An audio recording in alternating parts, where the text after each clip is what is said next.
Alright guys, welcome back to the channel. I have finally decided what I wanted to do on YouTube, or finally decided something something that I want to do on YouTube. F1 2017. The game came out last night at 1 a.m. and I played till 4 in the morning. Yeah, I was really looking forward to this game, and I am not disappointed. So I'll be doing a career mode that I'll be chopping up into episodes for YouTube, and I hope you guys will enjoy this.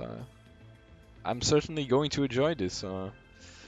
Without further ado, let's get into it, shall we? So, career mode. We already made our driver. Now, team selection. I was thinking about going for McLaren Honda, just for the challenge, but to be fair, having seen some videos on the McLaren Honda, I really don't want to bother because it's just too bad. I won't done Sauber, but I played Sauber in my last in my F1 2016 career mode, so I'm not gonna do that either. And then I decided to go for a Renault because it's like Haas. I don't know, Toro Rosso. Guess could go Toro Rosso, but I like Nico Hulkenberg as a driver. I want to go with Renault, and because like the Renault is, as you can see, it's like a midfield car, but it can really be competitive if you have the right driver in it. So we will be going for Renault Sport Formula 1 team, and the plan is that I will become world champion with Red Bull, become world champion with Ferrari, and then maybe come back to Renault to become world champion with them as well. Or maybe first become world champion with them. Do we want Nico Hulkenberg or Jolyon Palmer? I think that's an easy question. We'll be replacing Jolyon Palmer and hopefully saving Renault some costs on car parts. Full quality.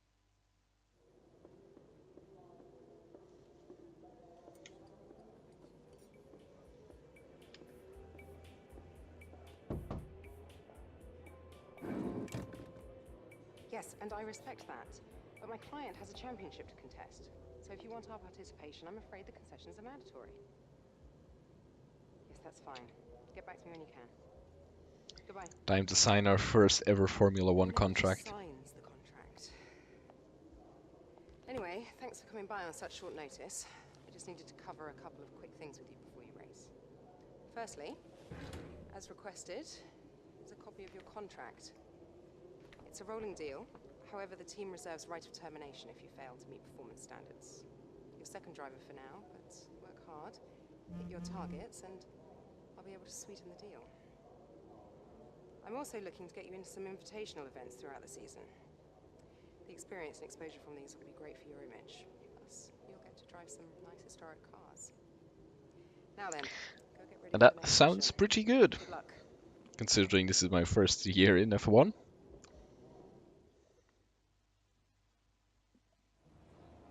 Alright. Welcome to Renault Sport Formula 1 team. We are delighted to have you on board. Let's see what we can do together with our teammate. Hopefully we can be competitive and maybe score some points, score some podiums towards the end of the season. Vehicle management. We haven't used any of our power units yet, so good on that.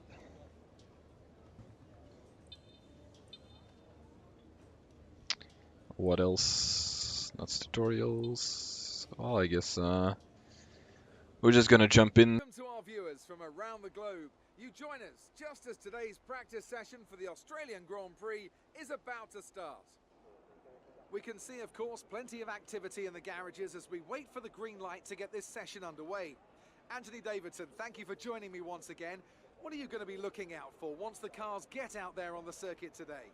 Well, naturally, in any free practice session, you can never be sure exactly what programs the teams are running, how much fuel they've put in, and so on. So it's important to resist the temptation to draw any firm conclusions on the fastest times on the monitor. What we can do, however, is look for consistent pace over the course of multiple laps, So if someone does half a Grand Prix distance and they're consistently half a second quicker than another driver doing the same, then that's generally a good indicator of a car with a solid race pace. First practice session. Oh, Morning, Jeff here. I'm looking forward to working with you as your race engineer. Hope you've had a good night's sleep because we've got a lot of work to do today to prep for the season ahead. We're ready to fire up the car, so why not head out and get a few laps under your belt? I definitely want that, Jeff. Let's давай. Get our track acclimatization in. Let's have a look.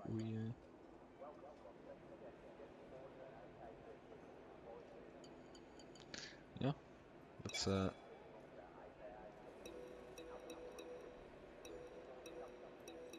I can actually do this on other laps. Thinking. Start. Let's just drive out and get a feel for the circuit, what it's like.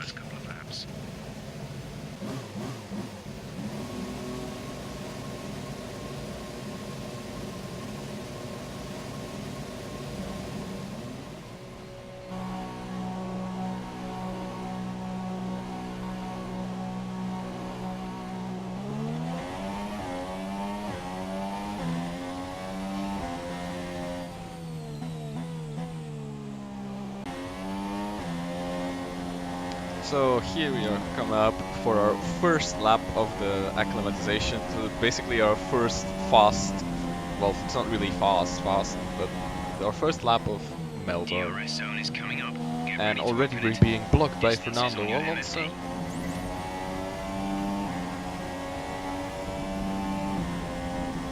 And naturally, in classic style, we mess up the corner. Corner 3, and we already fucked it up. So coming up on the last sector of our last lap of track acclimatization. Holy shit, man, that word. And we finally managed to put down a perfect score. Well, near perfect score. It's enough for the team's requirements. And that's track acclimatization over with. So moving on to the other track practice programs, because we'll be doing this a while. Here we are just rounding off the tire management program, and as you can see we failed the first 2 laps. I just couldn't really match the pace and conserve the tires, or I could conserve the tires but I was just too slow. Finally we did manage it on the last lap. It seems like they did make it a whole lot more difficult than in F1 2016. Or it might just be that the AI is a lot better this year, and maybe that translates in the practice programs as well. Here we're gonna ride on board what was probably my fastest lap in the entire weekend. Since, little spoiler, qualifying did not go amazingly well. There were some mistakes there. So this last lap of the qualifying pace program is probably the fastest lap I'll be putting down this entire weekend, so enjoy.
Just having a look at the timing here, we were P13, and we were the only guys running the ultra softs in this practice session.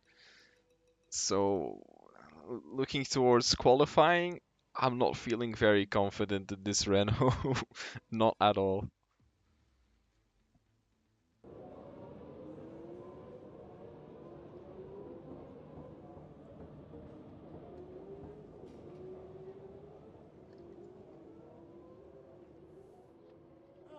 my message.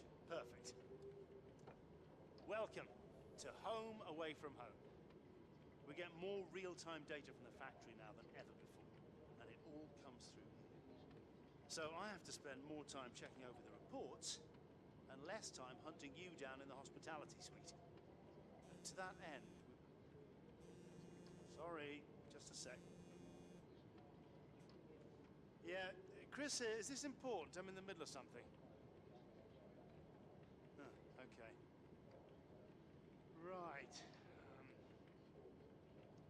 Well, that makes no sense.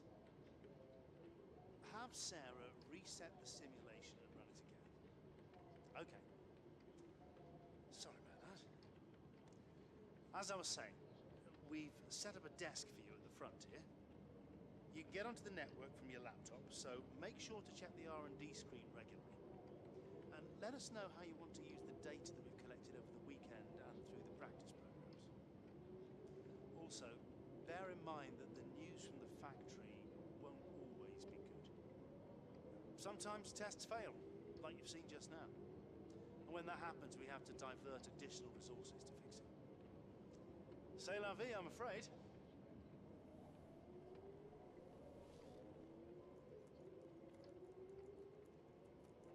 Alright, it's time to see how we want to improve our car. And all the juicy resource points. Let's have a look. Because we're like in the middle. Development-wise, we're like in the middle overall with our car. So it's actually not too bad. There's nothing in progress, do we? Let's view R&D 3. What is the recommended upgrade? Chassis. Okay, let's have a look. Let's see powertrain. Our powertrain is not amazing. Definitely not amazing. Aerodynamics-wise, I don't know. Downforce-wise, we were doing pretty well as a Renault. So that's not too bad. I don't think we need to improve on this right about now. Chassis-wise, we are fairly weak. Yeah, I think I'll try to upgrade our chassis first and then go for the power, like get an upgrade from here, like be switching between these two. Durability. I'm just going to take this already. It's gonna be ready. What do these things do?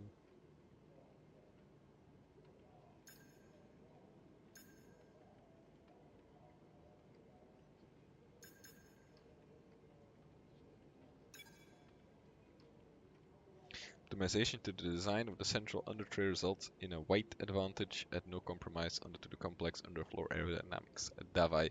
So we're gonna have that ready in Bahrain, which is gonna be the third race of the season.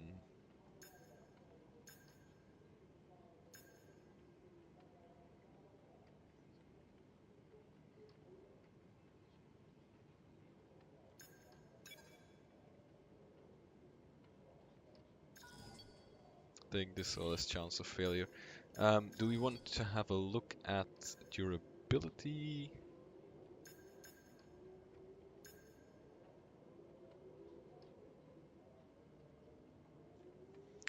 Or do we want to take a powertrain upgrade? Let's have a look at just.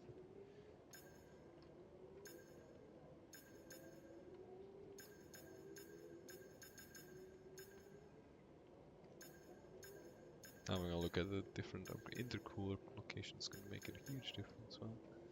Well, I think, can we get that powertrain, the ignition system? Ah, do we want to take this though? I'll take this, so the upgrade's less likely to fail. Because I mean, Renault does not really have that many reliability issues in real life, so I'm just gonna go for the powertrain upgrade as well. Just to give us an edge over Red Bull Racing and Scuderia Toro Rosso, since they are running the same engine we do. Just feel bad for McLaren Honda there.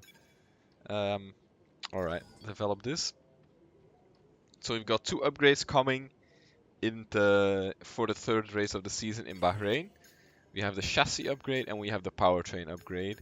We're good down next time we're gonna improve the car. We'll be going for the durability, because I don't think not sure what these things are, like the side thing. Because pit stop efficiency. Wow. Yeah, I have to press 2 buttons at the same time. What's this? Upgrade speed.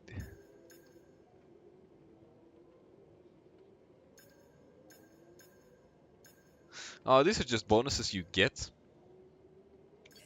Alright, cool. That's not, you don't have to pay for this. Alright. I think that's not too bad. Chassis and powertrain, yeah. We should be getting closer to Force India once we have this once we have these upgrades on the car, unless they of course upgrade as well, in which case, yeah, we'll see then. We'll see, but I think this was not a bad idea, because we're definitely not gonna have reliability issues in the first 3 races, unless something strange happens. But I'm counting on Renault having at least the durability to go 3 races on one engine. But it'll depend on my driving, and I'm not fairly certain if my driving does help the engine life. But that's it for R&D. So we've got our first arrival in our career mode, which is of course our teammate Nico Hulkenberg, because you know it's the most likely rival since he's driving the same equipment as we do. Let's have a listen to what our goals are for quali. Hey, just letting you know that we've had the team's expectations through for the upcoming qualifying session. Qualify 11th or higher. I think that's gonna be a challenge. Not so. I think the car can do it, but I'm not sure if I can do it.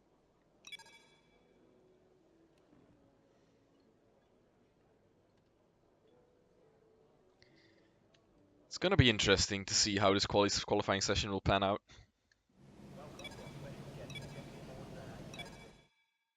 Instantly jumping onto the track, just trying to get in a lap, just some lap time to see where we compare to the other teams. Because in fact, like the first practice session where we had P13 being the only team running the ultra soft qualifying pace, and that's already a great start. I don't know, I completely missed my braking point there, and this is just gonna be me turning the car around, so I'm just gonna quickly skip this out.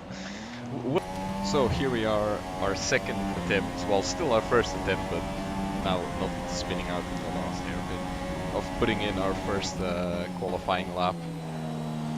As you could hear in the before quali and can see now, the goal is P11, which means we already have to clear Q3, which I think is going to be a challenge, considering the fact that on the ultra soft tire in practice we were only P13, and that was nobody else running the ultra soft tire. Everybody was running supers or softs, so it's not going to be an easy task to get to P11 in this Renault, I think. Also, I don't feel super comfortable. Well, if I'm gonna drive like that, then it's of course not going to be an amazing lap. But as I said, this lap was just to get an eye in, see how hard I could push in certain corners. That was a bit of a corner cut there as well, because qualifying pace in practice it's a nice thing. It's a nice way to see where you stand, but it's not that representative. And I just want to see, like, if I push really, really hard, how fast can I take these corners? And that was a bit too hard. Here we go, our last chance to get out of Q1. We set a representative time in our first stint, then came out for a second stint to try and improve, because we had fallen down to P16.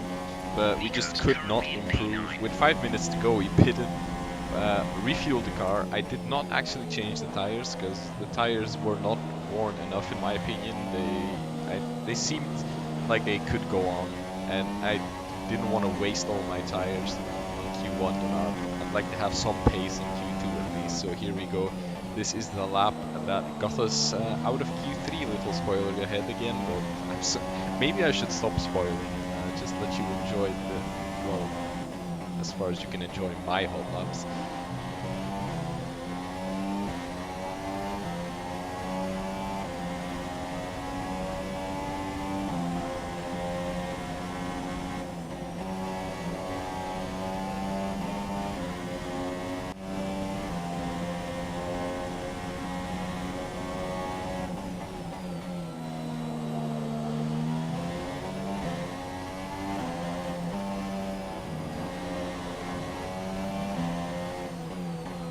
And here we go, the last 2 corners of Q1. Can we improve? Can we get out of that drop-off zone? Last corner, get a terrible exit, but we're improving by enough to still go faster than our previous best. And is it enough?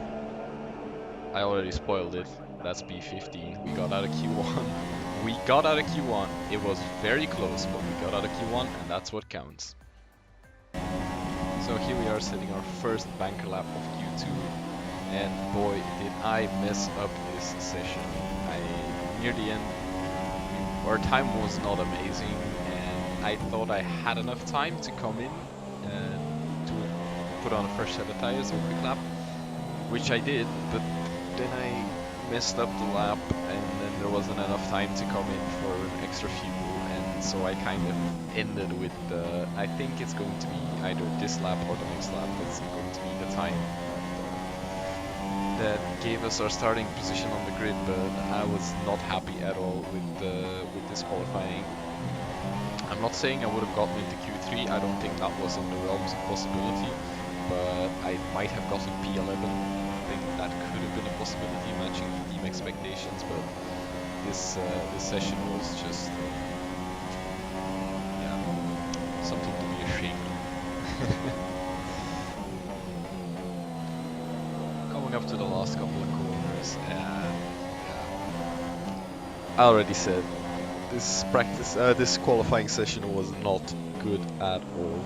And as we're about to cross the line, you'll see P13 is all she wrote, and we just did not manage to improve during the entirety of the session.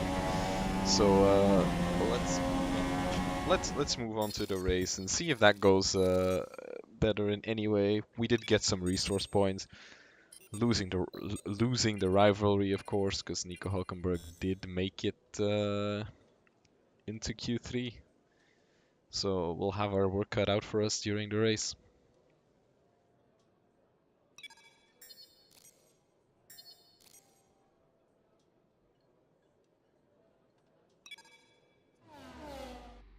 Keep your eyes open on the run to turn 1 and keep it clean. We want to come out in one piece.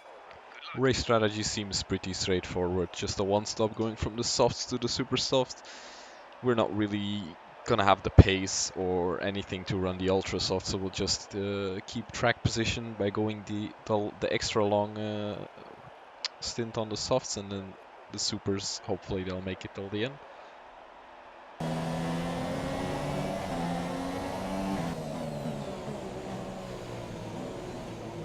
So I skipped ahead on the formation lap because I saw the video was getting quite long already, and somehow Alonso and Perez got disqualified from the formation lap. I don't know what they did, but here we go then. The countdown begins.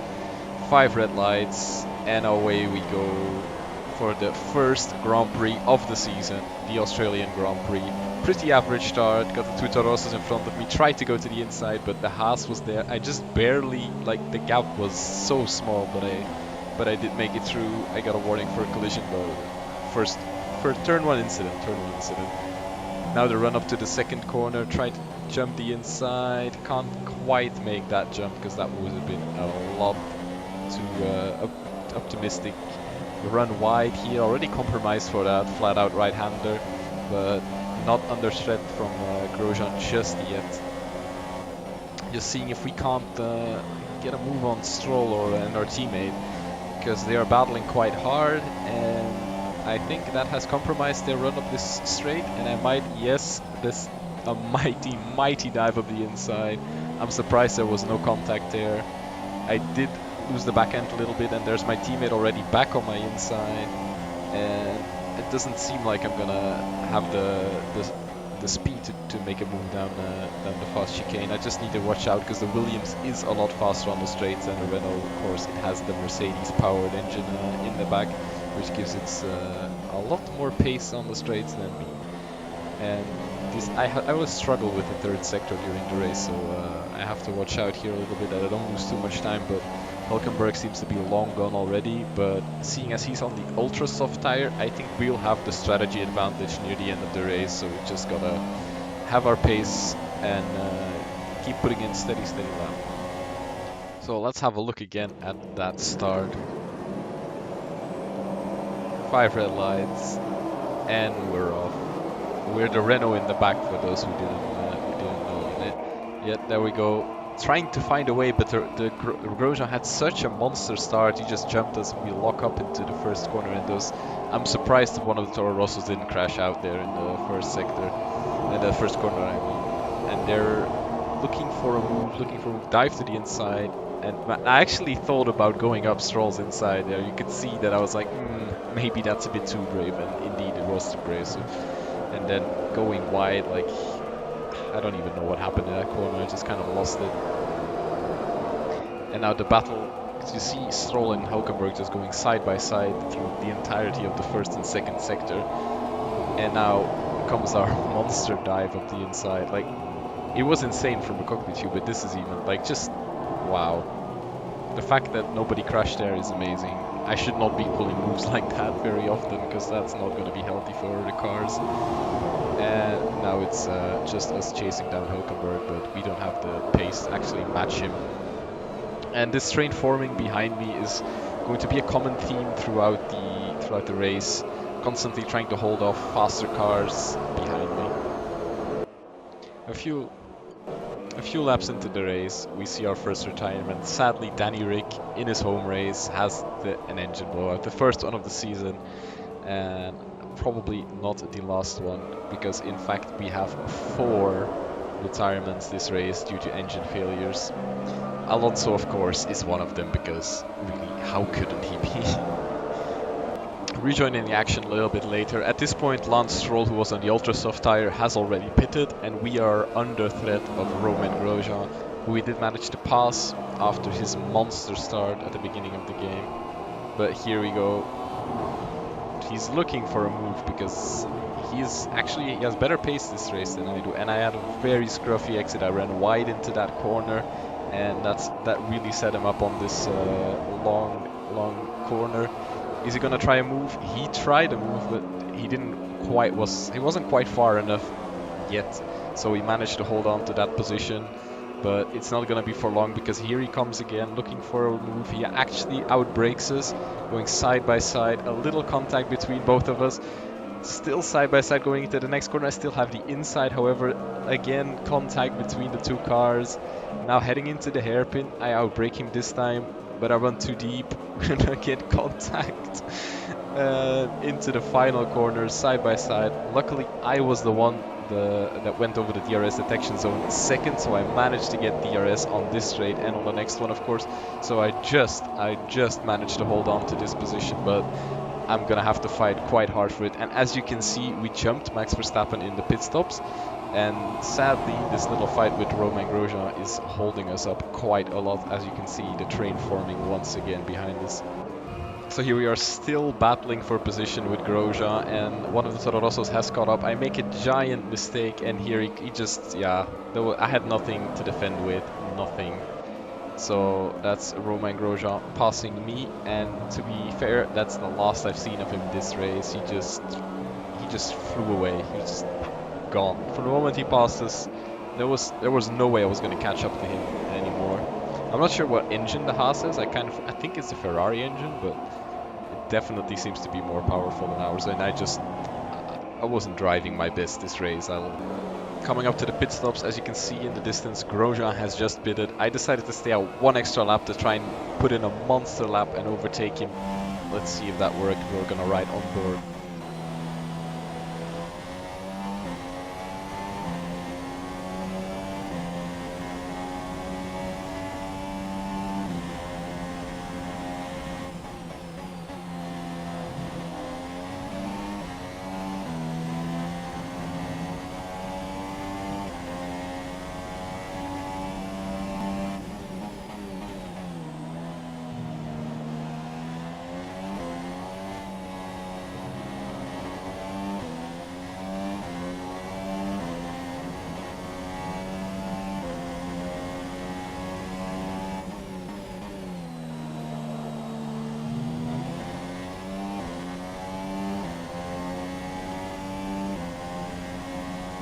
Car ahead is now running the super soft tyre. That's the super soft on the car ahead.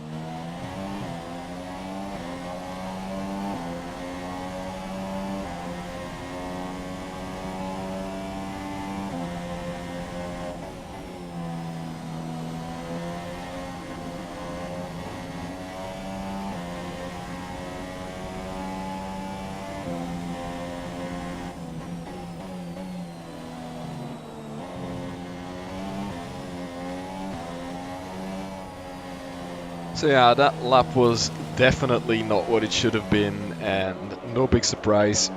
We didn't manage to actually jump Grosjean. We didn't see him for the rest of the race. But anyway, here's our pit stop. Massa is right behind us. I didn't actually expect him to pit, but here we are.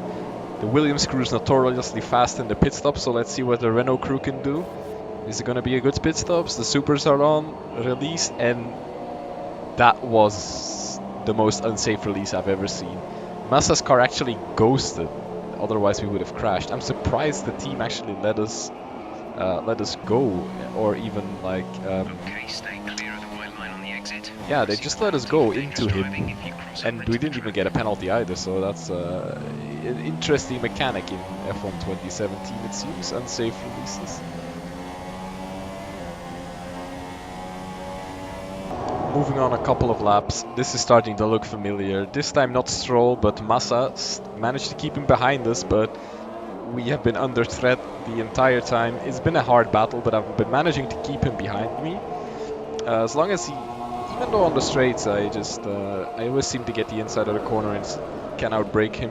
But it's really starting to become a train now. We have me, Massa, Hulkenberg, Stroll, and then Verstappen. I did hear over the radio that Verstappen had issues with his car, so that is helping us not being all taken over by him. But yeah, this was pretty much a battle until the end of the race. At the end of the race, we got lapped by Raikkonen, and that kind of shook up this little train, because yeah, blue flags do mess things up quite often, and the gaps just became bigger. And the best thing of all is that I was the only one that wasn't lapped. In the sense that Massa was lapped right before the start finish, and then Raikkonen didn't manage to lap me before the start finish, so I still had, as only guy, still had to do an extra lap, because if he had lapped, because Massa finished then, of course, so my P7 was safe from him, since I could have literally drove at first gear the entire lap and GG easy. I would still have had P7.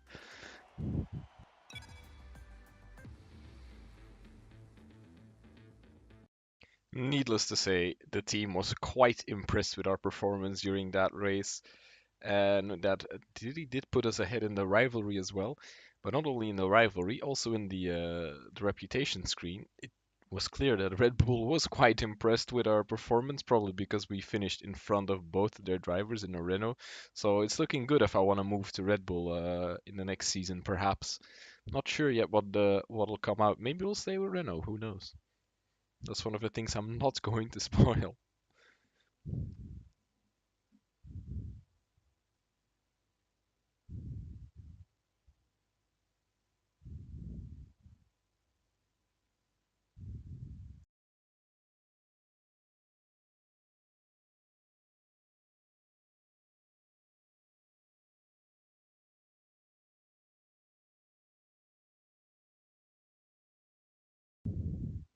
So after the first race in Australia, there was the first invitational event of the season, an overtake challenge. Well, you could pick out a pursuit in the Alonso's Renault from 2005, or the 1997 Williams, I think. Don't quote me on that, because it might have been 1998. Anyway, I really don't want this video to be an hour long, so I'll just have it. This is the end of the video, but if you want to see this this classic cars overtake challenge, it'll play out until the end of the race, but this is basically the end of the video. So thank you so much for watching. Do give me a lot of feedback on this, since this is the first time I'm doing something like this, and I feel like the video focuses too much on practice and stuff, and it should be more race focused, I believe. Yeah. Also sound-wise, I just got a new headset, so if any of the sounds are not that great, let me know as well, because I'm still messing about with the settings and they probably haven't been perfect yet. But anyway, enjoy the next 3 minutes of classic car racing. Take care, guys, and I see you next time.